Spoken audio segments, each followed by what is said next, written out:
¿verdad? O sea, la Constitución se desarrolla, se adecua con jurisprudencia, con legislación, ¿verdad? Así se desarrolla la Constitución.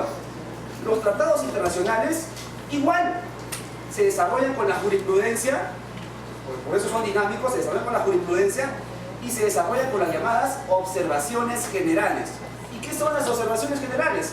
Todo convenio internacional, todo tratado internacional es depositado en Naciones Unidas. Es decir, registrado, inscrito en Naciones Unidas. Todos. Y en Naciones Unidas, ese tratado, ese convenio, tiene un comité especial de personas que le van haciendo un seguimiento. Van haciendo un seguimiento en todos los países para ver cómo ese tratado se está cumpliendo. En todos los lugares. Y a medida que van encontrando deficiencias o cosas que pueden corregir, ¿qué van a hacer? ¿Modificamos el tratado? No, ya no, es difícil modificar un tratado. ¿Cómo juntas a todos los países que suscribieron el tratado para decir, modifiquemos esto? Casi imposible, ¿verdad? Entonces, ¿cómo hacemos? Las observaciones generales. Las observaciones generales, ¿qué significa? Este articulado del convenio, del tratado, también puede ser entendido de esta manera. Desarrollo. Porque en la práctica se da cuenta de que también puede abarcar otros aspectos. De tal manera que también se convierte en dinámico. ¿Qué significa esto? Que yo al momento de utilizar los convenios o tratados internacionales, no solamente me fijo en su contenido, me fijo en la jurisprudencia que ha desarrollado y me fijo también en las observaciones generales de ese tratado. Es decir, qué cosas también cubre. ¿Qué significa esto y qué le estoy diciendo? En la práctica uno como abogado sabe una cosa. Yo puedo encontrar una respuesta en el tratado, pero también si voy un poquito más, puedo encontrar la respuesta en las observaciones generales, que obviamente son muchísimas por ciento de cada uno de los tratados. Cada tratado por lo menos tiene entre 20 y 50 observaciones generales, es decir, mayor desarrollo. ¿No? Entonces, en ese presente hay dos espacios, ¿verdad? La sociedad, el Estado, los organismos internacionales, los convenios internacionales, son elementos que debo tomar en cuenta, ¿verdad? O sea, mi decisión, mi reflexión debe ser como un reloj suizo, ¿verdad? En la cual yo tengo que tomar en cuenta todo de tal manera que al final yo como Estado encuentre el equilibrio en la decisión y al final no sea llevado a la Corte Penal Internacional o no sea llevado ante la Convención Interamericana de Derechos Humanos. Sí, digamos. Entonces la interpretación jurídica la que le da dinamismo a esos normas. Por supuesto que sí. Y es más, no sé si acá estará pasando, yo creo que sí. Nosotros estudiamos mucho. Yo cuando llevo el curso de Derecho Constitucional estudio mucho la jurisprudencia de la Corte Colombiana, ¿no? Hay mucho desarrollo jurisprudencial. Cada vez hay mayor desarrollo jurisprudencial. Es más, a veces tenemos en el código algo y la jurisprudencia me dice algo distinto. Y uno dice, ¿a cuál le hago caso? Bueno, la jurisprudencia es un pronunciamiento también perfectamente válido. De tal manera que no solamente me guío lo que dice en el código, y es por eso que, como lo he dicho en otras aulas, cuando he estado trabajando, y también le digo a mis alumnos, el abogado de ahora ya no es un abogado de código nada más. El abogado de ahora no es un abogado codiguero, le decimos ahí en Perú, que piensa que se aprendió el código y ya es abogado. No, eso pudo haber sido antes, hace muchos años atrás. El abogado de ahora conoce la ley, por supuesto que sí. Conoce el código, por supuesto que sí. Pero no ve en el código un límite a la construcción del derecho. Porque también hay jurisprudencia. Y si no hay jurisprudencia, ¿puedo yo construir mi teoría? ¿Sí o no? Por supuesto que sí, porque soy abogado. Pues no, me he formado como abogado, no solamente para que si veo un límite, ahí me quedé, sino que tengo que buscar una forma de encontrar la solución. ¿Mi cliente para qué me busca? Para que le solucione los problemas, ¿verdad? Entonces yo tengo que solucionarle el problema. Y ahí está la ventaja del abogado, ¿verdad? Ahí está la ventaja del abogado. Tocaba el tema de medios alternativos de resolución de conflicto en la otra sede. Y le decía algo que también se lo reitero a ustedes. El abogado de ahora también no busca judicializar todo. El abogado de ahora, judicializar un tema es el último recurso. Lo primero que busca el abogado de ahora, y es bien remunerado por cierto, es conciliar, es arbitrar, es negociar. Es lo principal. El mejor abogado ahora es el negociador, el conciliador, el que arbitra. El que dice, un proceso judicial me demora 6 años y cobro $20.000. Un arbitraje me demora en el máximo 3 o 4 meses y voy a cobrar los mismos $20.000. ¿Cuál es más negocio? ¿Voy a satisfacer a mi cliente por la solución más eficaz también? Por supuesto, ¿verdad? Es decir, hay una satisfacción al cliente porque le soluciona el problema rápidamente. A mi cliente no le interesa que yo le explique, vamos a demandar, luego el auto admisorio, luego que corre el traslado, te notifiquen, luego la audiencia de conciliación, la audiencia de pruebas y todo. A mi cliente no le interesa eso, ¿verdad? A mi cliente solamente le interesa que yo le solucione el problema. Y el abogado tiene que ser creativo al momento de solucionar el problema. A veces tiene que ceder un poco, pero eso es parte de la negociación. El abogado de ahora, hay algo básico que tiene que leer y que guarda relación también con esto: la filosofía del derecho. El abogado debe, desde un inicio, empezar a ponerse a leer filosofía del derecho, las reflexiones sobre cómo resolver casos difíciles. Y yo creo que debe saber también es lo que conocemos como análisis económico del derecho, que cada vez se está ganando un poco despacio. Es decir, si un caso o un proceso, desde el punto de vista económico y del tiempo, me sale a cuenta o no iniciarlo, ¿verdad?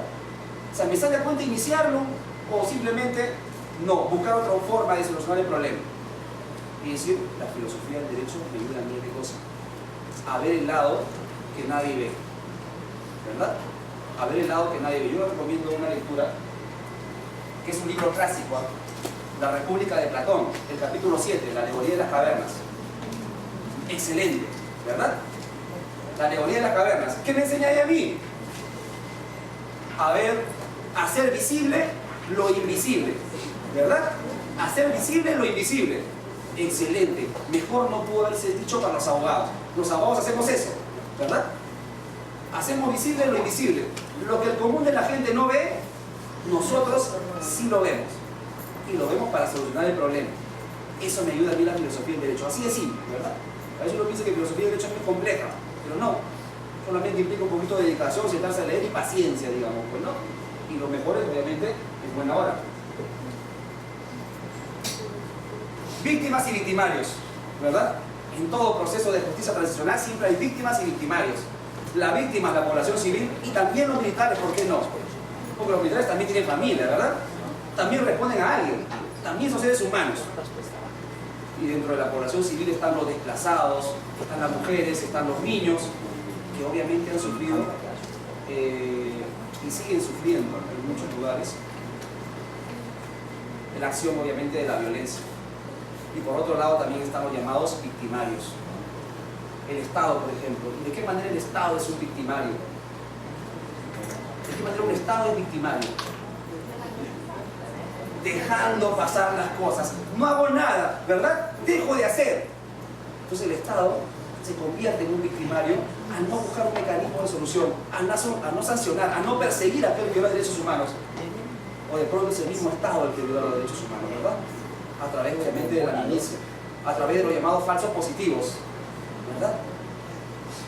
Que en Perú también ha sucedido, por cierto. Les comentaba yo del grupo Molina. Hay otros grupos militares también que también han cometido excesos. O sea, no es exclusivo de Colombia lo que ven ustedes.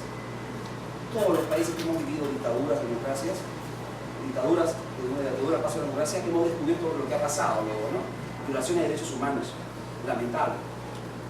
Los paramilitares, oye, los empresarios cansados de que el Estado no haga nada, forman mi propio ejército, ¿verdad? Allá también pasa. Allá también pasa, y actualmente pasa con las mineras, por ejemplo, ¿no? Las mineras son tan poderosas, ¿verdad?, que las mismas mineras forman su ejército para proteger, obviamente, sus minas, ¿no? Es decir, no es algo ajeno a esa figura, por último, ¿no? Y las guerrillas también, pues, ¿no? Cada uno tiene su cuota, pero el tema es al momento de confrontar ambas, al momento yo de confrontar ambas, ¿cuál es el punto medio que debo conseguir? Porque por un lado, unos buscan sanción, ¿verdad? Por otro lado, otros buscan reparación.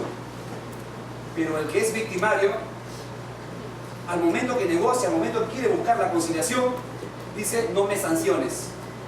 yo me acojo obviamente a todo lo que tú dices, voy a aceptar obviamente la negociación, el perdón y todo lo demás, pero no me sanciones. Pero ¿saben qué? Desde el punto de vista del derecho internacional, de la Comisión Interamericana y todo lo demás, no es posible. Porque si eso pasa, acabamos en la Corte Interamericana, acabamos en la Corte Penal Internacional, porque convalidamos algo. Entonces, oye, ¿dónde encontramos el punto medio? Que el perdón no significa impunidad, ¿verdad? Y donde la sanción no significa, obviamente, un exceso que me desaliente a mí, victimario, de poder entrar en un proceso de negociación. O sea, ¿cuál es el punto medio? Esa es la fórmula que tendrá que buscarse. Y por otro lado, a las víctimas, la reparación, obviamente, ¿no? El control, el cuidado. ¿Cómo hago yo que tú recuperes aquello que has perdido? A tus familiares no lo vas a recuperar. Yo tengo una forma de resarcir ello, ¿verdad? Económico, simbólico, reconocimiento internacional, reconocimiento público, el pago, obviamente, de indemnizaciones, la formación de una comisión de la verdad. ¿Para qué? Para saber verdaderamente qué sucedió, cómo se originó el problema. La comisión de la verdad es un instrumento clásico prácticamente, común en todos los procesos de justicia transicional. Es un documento común. ¿Por qué? Porque me ayuda a mí, ¿qué cosa? A saber la realidad y enfrentarme a esa realidad. Y al enfrentarme yo a esa realidad, voy a saber qué sucedió. Y al saber qué sucedió, simplemente voy a buscar que no se vuelva a repetir. Lo que yo voy a buscar y lo que busco con los procesos de justicia transicional es que no se vuelva a repetir el tema. Como ustedes ven, es un tema muy complejo, donde al final las soluciones, de manera recurrente giran en estos 4 puntos, de manera recurrente. Saber la verdad, aplicar la justicia, que no se repita, y el otro tema es la reparación. Algo que coincide en todos los lugares donde ha habido un proceso de justicia transicional, esos elementos: la verdad, la justicia, la reparación, la no repetición. Pero para obtener eso, que se ve fácil al frente, ¿verdad? Se ve fácil viéndolo así, de esa manera.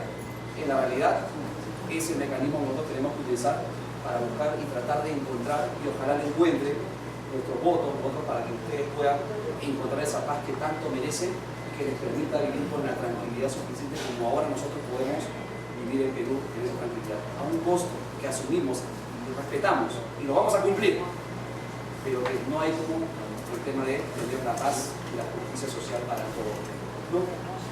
Muy agradecido con ustedes por poder haber compartido. Si hay alguna pregunta, yo encantado de poder, obviamente, conversar. Sí, díganme, por favor. Doctor, entendido todo eso, derecho internacional comunitario, derecho internacional, no es taxativo, pero digamos que es una línea que se sigue. Entonces el gobierno actual colombiano, teniendo en cuenta el conflicto y todas las negociaciones, se está faltando a las garantías que tienen las víctimas y el mismo pueblo,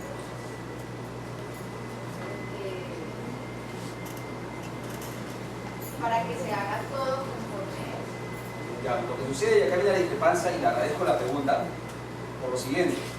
Porque si bien es cierto, existe pronunciamientos con respecto a la amnistía, porque ahí viene realmente el tema, ¿no? El perdón, el mecanismo político para decir la solución, creo que es una de las herramientas, porque tampoco vamos a poder negar algo.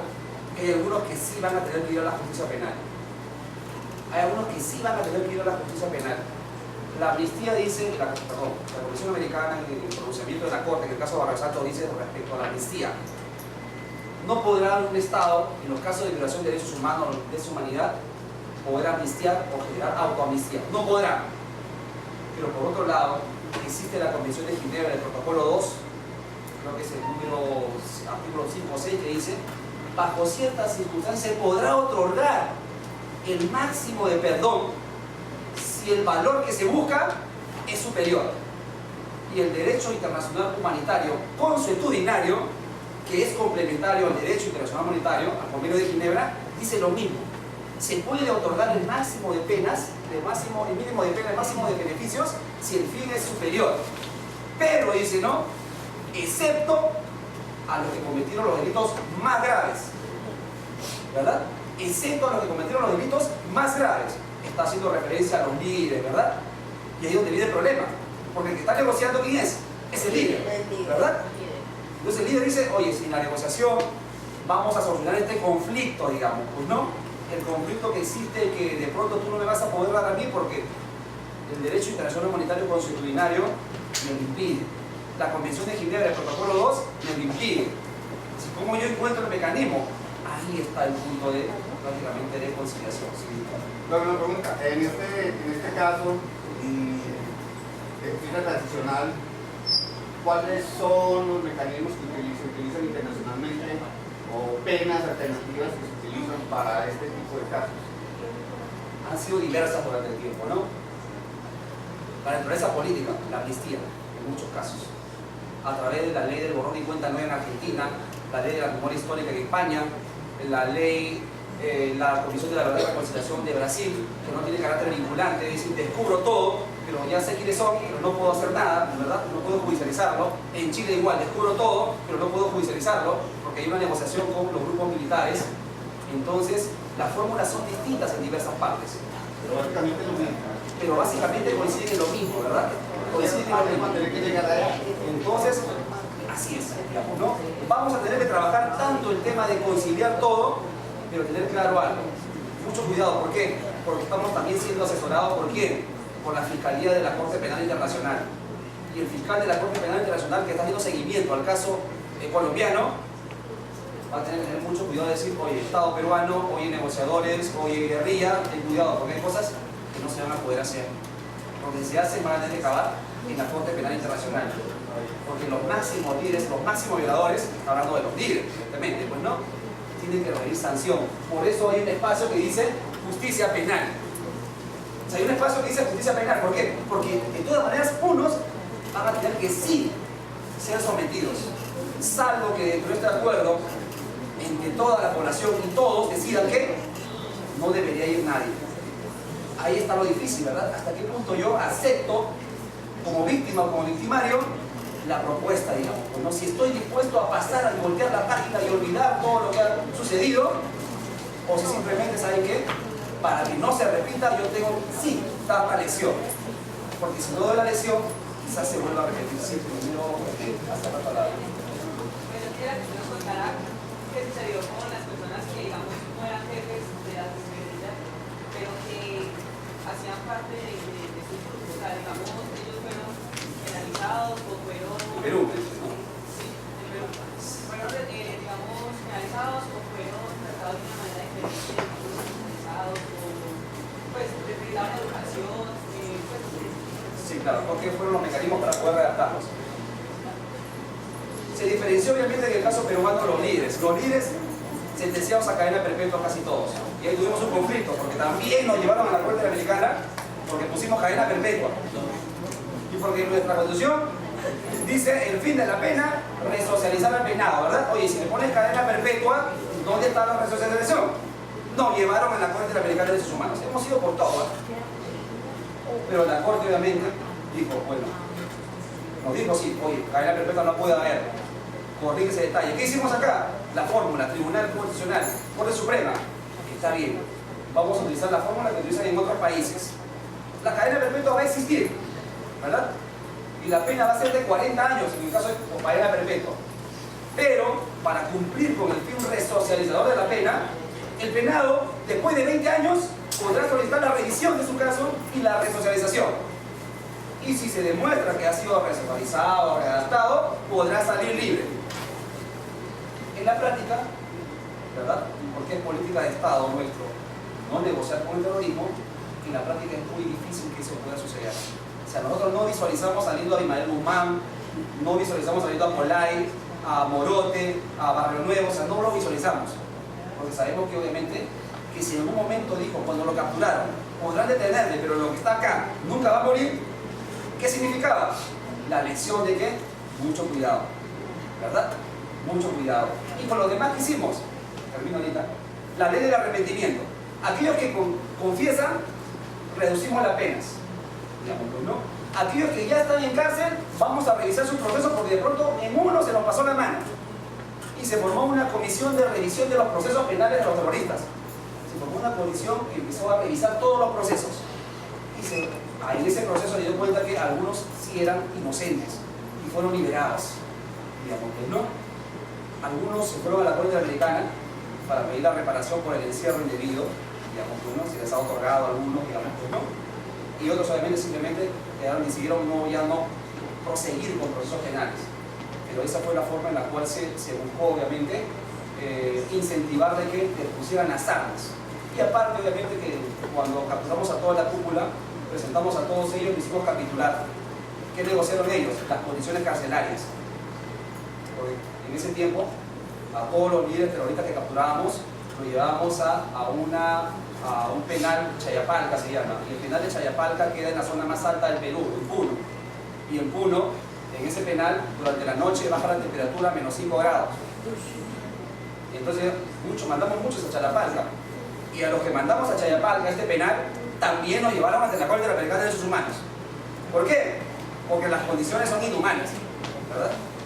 Es decir, uno dice, profesor, pero es una principio, ¿cómo es posible? Hemos tenido y seguimos teniendo, obviamente, un problema con los llamados organismos no gubernamentales, que en algunos casos de manera válida sí reclaman, pero en otros casos de manera innecesaria nos llevan ante la Corte Interamericana de Derechos Humanos y el Estado tiene que defenderse ahí, digamos, ¿no? Por eso le decía, ¿no? El precio que tenemos que pagar lo seguimos pagando hasta ahorita. Bien pagado porque obviamente no pueden haber violación de derechos humanos, pero también hay que tomar en cuenta los excesos. Hablaba con unos abogados que vivían en Europa, en el Tribunal Europeo de Derechos Humanos, y nos hablaban de las sentencias de la Corte Interamericana hacia nosotros. Y ellos se reían un poco y nos decían, no entendemos por qué a ustedes la Corte los sanciona de manera simbólica. O sea, le ponen la reparación económica y luego le ponen la sanción simbólica. ¿Cuál es la sanción simbólica? Construyete un monumento y ponle el nombre del terrorismo. Los criminales eran terroristas, que no debieron poner así, pero seguían siendo terroristas. Construye un colegio y ponle el nombre. Construye una calle y ponle el nombre. Haz un museo y reconoce y pide disculpas públicamente. Hemos tenido que hacerlo en algunos casos. Hemos tenido que a eso me refería con el tema de que hemos pagado y seguimos pagando, obviamente, todo este proceso, pero ha sido obviamente lo que pagamos por el tema de la paz social que ahora tenemos, ¿no? Y seguiremos respondiendo frente a todos los organismos internacionales que decían que teníamos que corregir algo. ¿Sí? ¿Ibas a decir? ¿Cuánto tiempo duró en sí el proceso para llegar a la paz? Todo el gobierno del presidente Fujimori. Fueron 10 años. Una vez que sale el presidente Fujimori, se produjo algo también especial. Nosotros hemos perdido los procesos en la Corte Interamericana cuando el que presidía la Corte Interamericana de Derechos Humanos, las contradicciones de la vida, y ahí también hay una suspicacia en algunos sectores. Nosotros hemos perdido todos los procesos en la Corte Interamericana, luego que sale Fujimori, y luego que un peruano que formaba parte en algún momento de una organización de derechos humanos fue nombrado presidente de la Corte Interamericana de Derechos Humanos, Diego García Sayán. En el periodo que estuvo él, el Perú recibió la mayor cantidad de procesos y la mayor cantidad de sanciones por violación de derechos humanos. O sea, ahí uno dice, no, oye, como un peruano al final a otro peruano, pues estamos hablando de derechos humanos, quizás, no sé, estamos hablando de otras cosas, no sabemos todavía. Entonces, esperemos que no sea así, digamos, ¿no? Pero durante todo el gobierno del presidente Fujimori fue la guerra antisubversiva, directa, frontal. Terminó el periodo del presidente Fujimori por lo que ustedes ya saben, los casos de corrupción, que se descubrió obviamente que Vladimiro Montesinos negociaba con todos los demás, negociaba con mucho dinero. Termina ese periodo, entra un proceso de transición política, elegimos un presidente provisional, Valentín Paniagua, que estuvo un año, y en ese año obviamente se nombra ministro de Justicia, que es lo curioso, ¿no? Durante ese año que terminó el presidente Fujimori, que fue defenestrado, sube Valentín Paniagua. ¿Y por qué sube Valentín Paniagua? Porque sale Fujimori, renuncia el primer vicepresidente, renuncia el segundo vicepresidente y ya no había nadie. ¿Quién seguía? La ley constitucional dice que es el presidente del Congreso. ¿Y el presidente del Congreso quién era? Valentín Paniagua. Es por eso que asume la presidencia durante un año. Y durante ese año nombra de ministro a Diego García Sayán. Y durante ese año Diego García Sayán crea la Comisión de Indultos. ¿Y a quiénes indultaba? A muchos que fueron sentenciados, procesados por delitos de terrorismo. luego cuando es elegido miembro de la Corte Interamericana de Derechos Humanos, Diego García Sayán recibe la mayor cantidad de procesos de muchos de los que habían salido ante la Corte Interamericana, y muchos de ellos realmente los hemos perdido. Muchos, todos los hemos perdido. No hemos ganado ninguno. De los 30 que llegaron a la Corte, no hemos ganado ninguno. De los 120 que todavía están en comisión, ¿verdad? Todavía no pasan a Corte, están en la comisión todavía.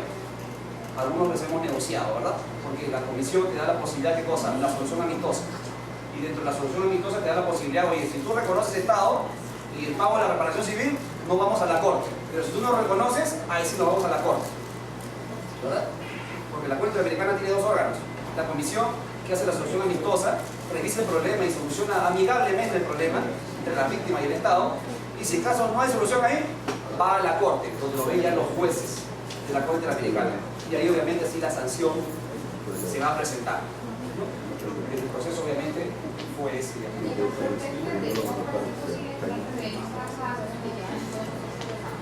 Todos los hemos perdido porque en muchos casos eran evidente violación de derechos humanos. O sea, ese es el costo obviamente que nosotros tenemos que pagar.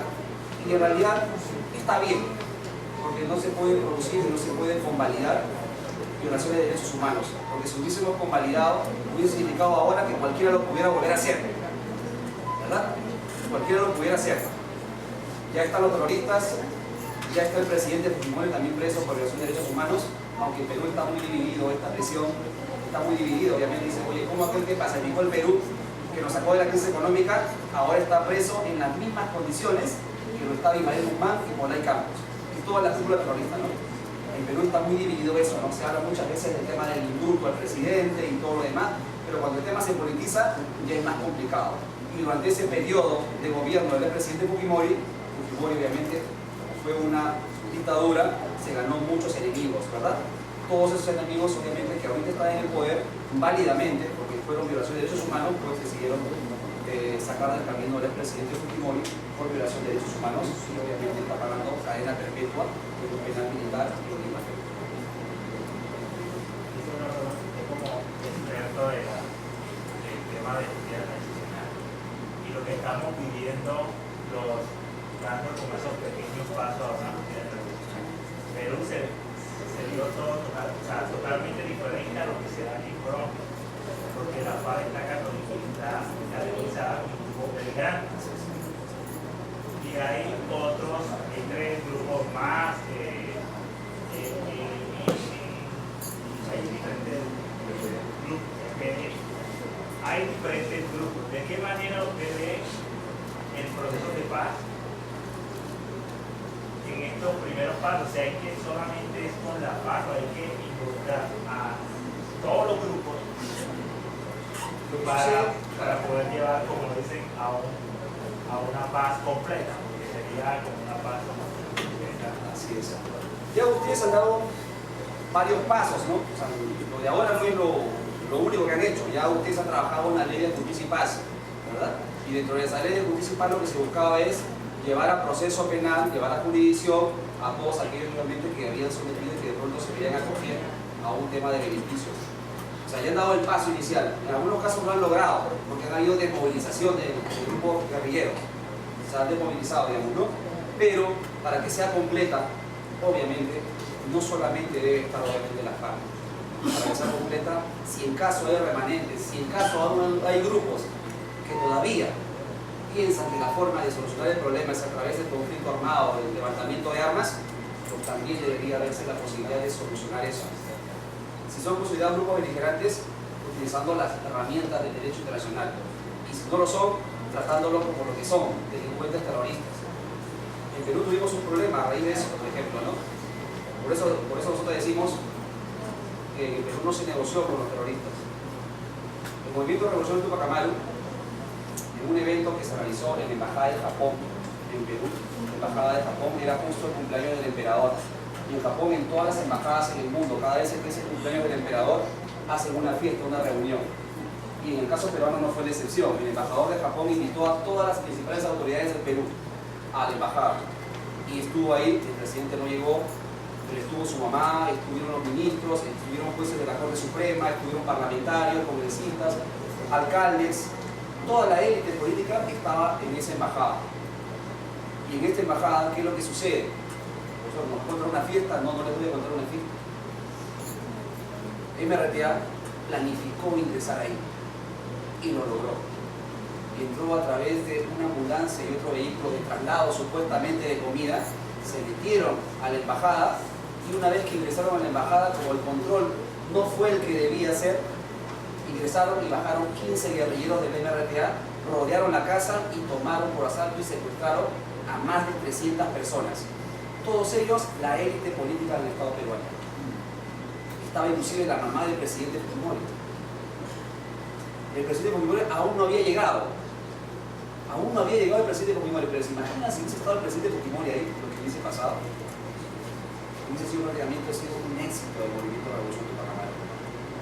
Se entró en negociaciones para que obviamente el MRTA dejara en libertad a todas las mujeres. Y así lo hizo. Soltaron a todas las mujeres, de tal manera que solamente se quedaron 79 personas. Los máximos líderes políticos. Presidente del Congreso, presidente del Senado, parlamentarios, ministros de Estado, de Relaciones Exteriores, miembros de la Corte Suprema, ¿verdad? Se quedaron muchos, alcaldes de la ciudad de Lima inclusive, se quedaron ahí y ahí vino el problema, ¿no? ¿Cómo hacemos para solucionar esto? La política del presidente Fujimori fue siempre, no negociamos con el terrorismo, y esa no iba a ser una excepción. ¿Qué es lo que hicimos? Ganar temas, ganar tiempo. ¿Cómo ganamos tiempo? Formamos una comisión negociadora con un miembro de la Cruz Roja Internacional, como representante de la Iglesia Católica, como representante del Estado y como representante de un organismo no gubernamental. ¿Para qué? Para que negociaran la salida pacífica de esa situación.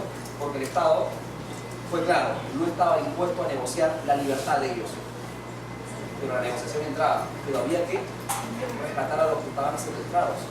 ¿Qué es lo que hicimos? Entró a trabajar el servicio de inteligencia. Dentro obviamente de las visitas que hacía la Cruz Roja, que ahora es cardenal del Perú, llevaba una guitarra, una Biblia, pero dentro de esa guitarra, dentro de esa Biblia, empezaron a introducirse micrófonos. Y dentro de los que estaban secuestrados había un comando de la naval, Jean Pietri, que había sido obviamente, que era comandante, y que había estado obviamente también en zona de guerra. Y se empezaron a infiltrar audífonos, micrófonos y todo lo demás. ¿Para qué? Para que él se encargara como especialista también en inteligencia, porque había sido soldado también durante la guerra contra el terrorismo, se encargara obviamente de la estrategia para poder liberar a todos los secuestrados. Y por su parte, ¿qué hizo el Estado? Buscó una forma de poder sacar a ellos. ¿Cómo? La única forma era construir un túnel por debajo de la propiedad, que salía de unas 2 o 3 casas aledañas hasta llegar al lugar de la Embajada de Japón y poder entrar por un túnel y rescatar a todos los secuestrados. Suena fácil, ¿verdad? Pero también tuvo un costo. Logramos, obviamente, el Estado peruano trajo a los mejores ingenieros, trajo a los mejores mineros, los puso en una casa, los encerró durante 3 meses, no salieron para nada. Ahí los alimentaban, ahí vivían, ahí dormían, todo. ¿Cuál era su función? Construir el túnel. El túnel para llegar obviamente hasta la casa del embajador de Japón para poder sacar a todos los secuestrados. Y así empezó a trabajarse, mientras tanto se iba ganando tiempo. Dentro de la embajada de Japón, este militar, ¿qué es lo que hacía? Anotaba todo, obviamente, anotaba todos los movimientos. ¿En qué momento se reúnen todos los senderistas? ¿En qué momento van a comer? ¿En qué momento van al baño? ¿Cuál es la distribución de las personas? ¿Quién está en este cuarto? ¿Está un ministro? ¿Está un congresista? Toda la distribución. ¿Para qué cosa? Crearon que los miembros del ejército que iban a entrar tuvieran un mapa, ¿verdad? Un mapa de la ubicación de todos. Para la protección a cada uno iban a mandar comandos. Había comandos especiales para proteger a cada uno de los miembros que habían sido secuestrados. Se armó todo, se empezó a construir el túnel, pero los terroristas empezaron a sentir bulla. Y empezaron a decir, oye, nosotros sentimos bulla debajo. ¿Qué están haciendo? Obviamente se buscó distraer el tema y dijo, no hay nada, ¿no? Están haciendo construcciones de pistas por otro lado y por eso hubo la bulla, ¿no? Entonces, para disfrazar esto, ¿qué hicimos? Colocamos parlantes alrededor, parlantes gigantes alrededor de la embajada y empezamos a poner música criolla, música salsa, digamos, a todo volumen. ¿Para qué? Para que la bulla de la construcción no se sintiera. Entonces, como poníamos música, obviamente, que les gustaba a ellos, que era la música andina peruana, como que ellos estaban felices, un poco relajados adentro, distraídos por la música que ponían. y poníamos una música clásica que siempre los delincuentes terroristas acostumbraban a tener como bandera, que se llama La Flor de la Retama, que es una canción emblemática que no nació para beneficio del terrorismo, sino porque hubo una matanza de estudiantes que hubo en una oportunidad, pero que los terroristas lo captaron como si fuera su himno de ellos, pues no, que se llama Flor de Retama, que si ustedes obviamente le escuchan, es prácticamente toda una alegoría obviamente de lo que ha pasado, ¿no? Es una ocasión, y además, la cantante siempre se da una vuelta por todo el mundo con esa canción, es una canción pero dramática, digamos, pues, ¿no? ¿Qué sucedía? Empezaron a poner música, entonces empezó a distraer, y seguía la operación, llegaron. Llegó un momento en que ya estaba, surgió la orden, ¿sabes qué? A las 3 de la tarde todos juegan pelota al centro de la sala.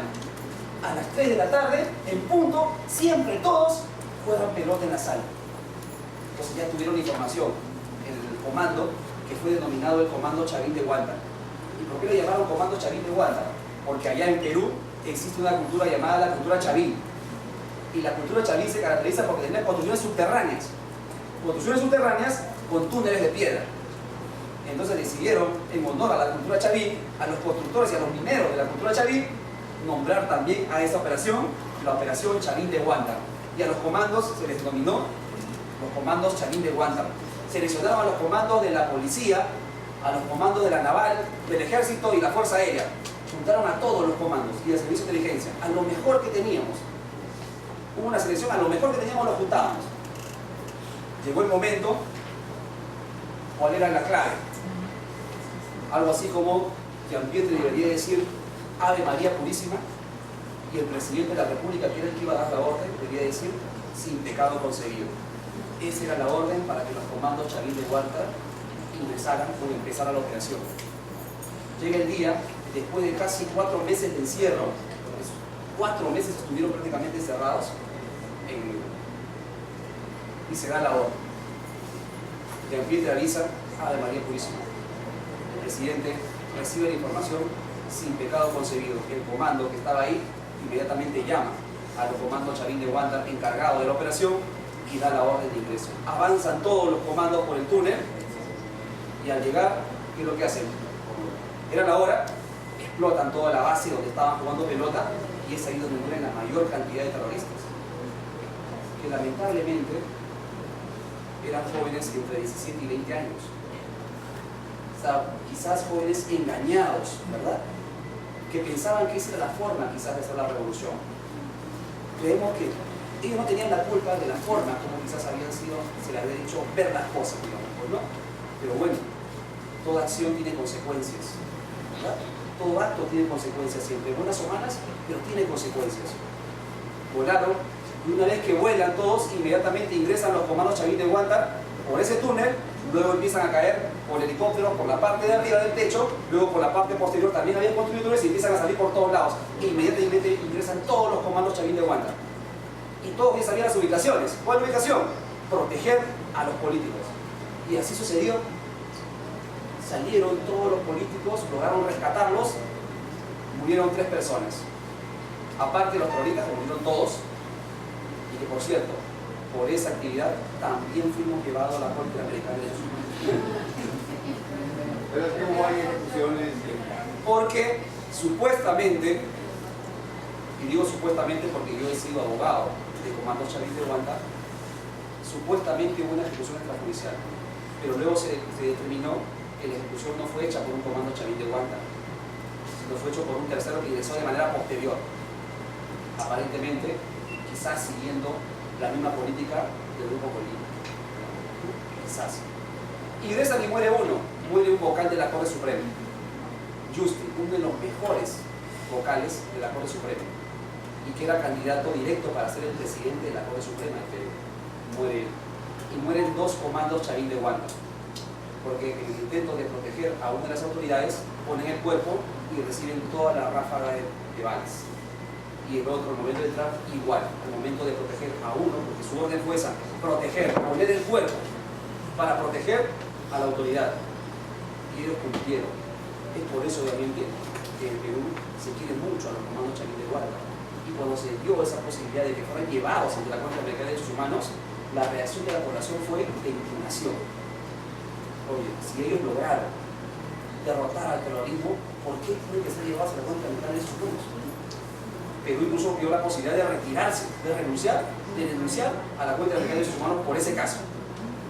Luego se solucionó y al final la Corte no sancionó a los comandos Chavín de Huarta, pero sí ordenó al Estado que averigüe, que investigue, que inicie proceso sobre ese ejecutorio extrajudicial, que fue no de un comando Chavín de Huarta, sino de un tercero que ingresó de manera posterior.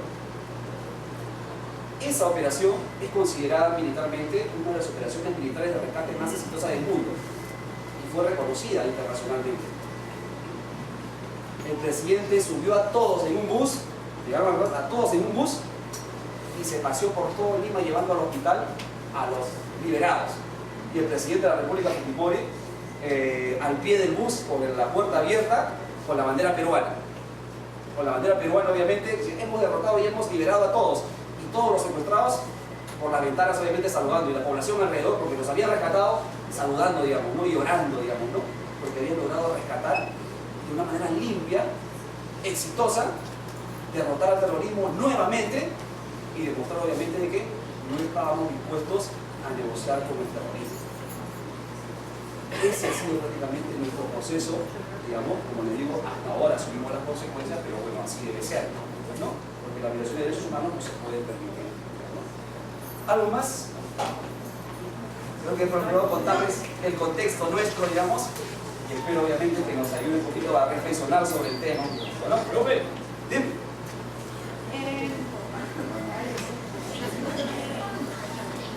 La Constitución del 97 que precede la que ustedes usan actualmente, además que ya tenía allí impuestos los convenios internacionales en tema de derechos humanos, ¿cierto?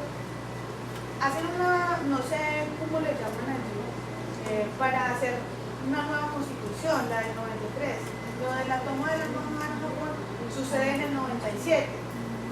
Porque se demanda al Estado peruano por esas violaciones a los derechos internacionales, a los derechos humanos, si ustedes de todas formas ya tenían una constitución que había mantenido la protección y prevalencia de los derechos humanos.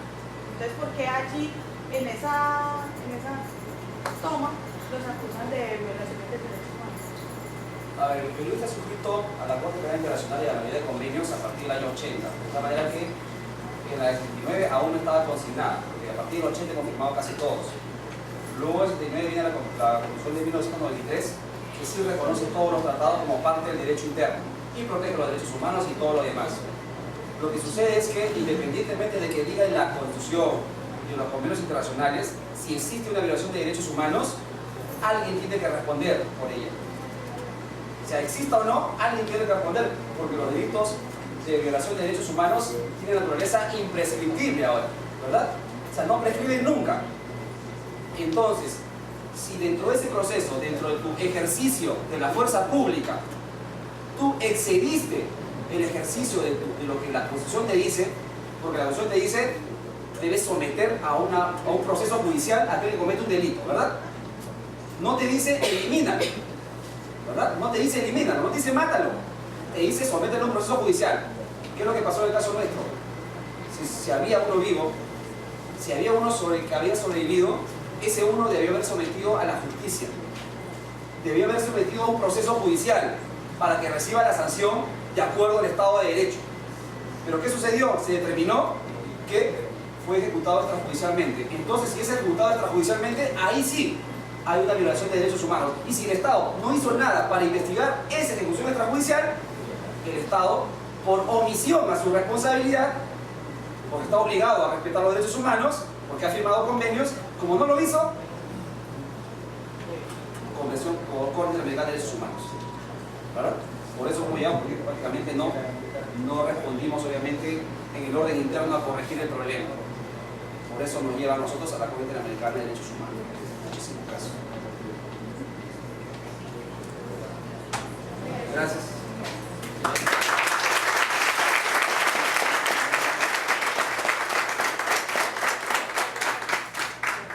Cabe agradecerle al doctor por habernos compartido un momento de tiempo y muchas gracias a ustedes por su asistencia y su buena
Sí, también.